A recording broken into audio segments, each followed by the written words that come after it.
All right, so what we have here today is a battery distribution fuse block kit. It comes with spaces for your relays and spaces for your fuses. It comes with the mounting hardware, fuses, and some extra pieces as well. Included in the kit are zip ties and the instruction book.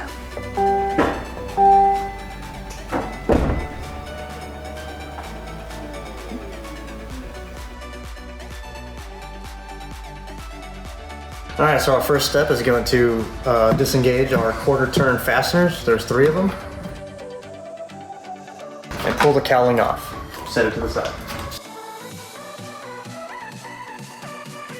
So we're gonna line this up in here. We're gonna line this square notch, or the square tab, into the square notch on the frame.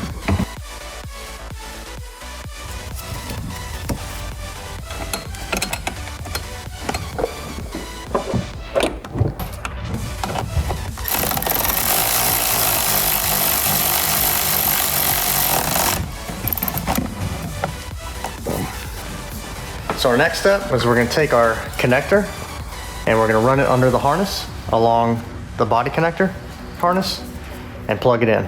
So now we're going to remove this cap. I'm going to disconnect it from the body clip. Remove it. Reconnect it. And slide the new connector in. Hear that latch? Lock it down. All right, so our next step, we're gonna remove the pre-fuse block cover from the fuse block itself. Like so. Set it off to the side. All right, so our next step, we're gonna be using our 3 slide-in studs. We're gonna find the positions here, here, and here, and we're just gonna slide them into place and make sure they lock.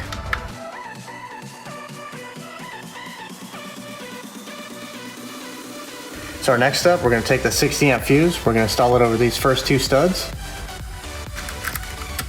like so.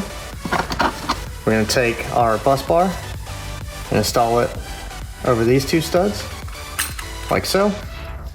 And then we're going to take our isolator block and install it over stud number 1. So now that we have that installed, we can take our nuts and install them over the bus bars. We'll tuck those down a bit. And our next step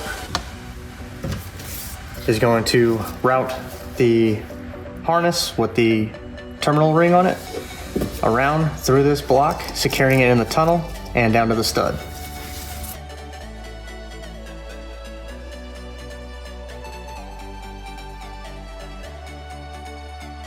So now we want to tighten all these nuts down.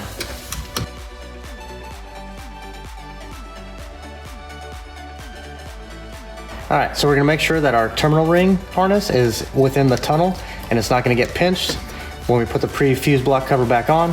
And we're gonna take this harness and zip tie it to the main harness.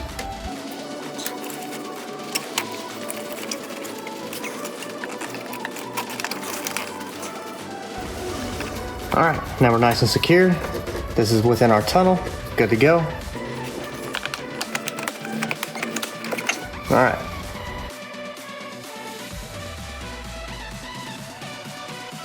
Okay, so what we're going to install next is our 30 amp mini relay and assorted mini fuses.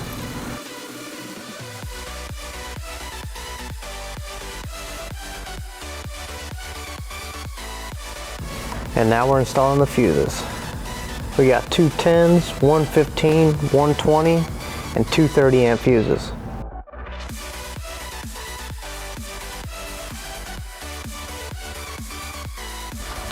Now we'll take our cowl covering and put it back over here and lock down our quarter turn fasteners. And that's it. All right, so we're connected to AUX 4. When we press AUX 4, the lights are turning on and off. So one thing we can do here is go ahead and edit this. Edit AUX 4. What we'll do is bring us to a screen like this, so we can go ahead and change the image of what this looks like. And so these will be our Sasquatch lights. And then we could also go in here and change the texture. So since these are our Oracle Vega lights, we're going to go ahead and change these to Vega and save. You can also do a couple things here. Turn on one button's held down. It makes it basically a momentary switch, and then turn on parking lights while switch is on. That doesn't really help us in this situation, so we'll go ahead and leave it like that. And now we've got our Vega programmed here to aux4. So if you've got the factory aux switches, that's how you use that. But again, if you have a non-aux switch vehicle, there are some aftermarket options that we'll put in the link in the description, as well as a pre-wired switch kit that you could use as well.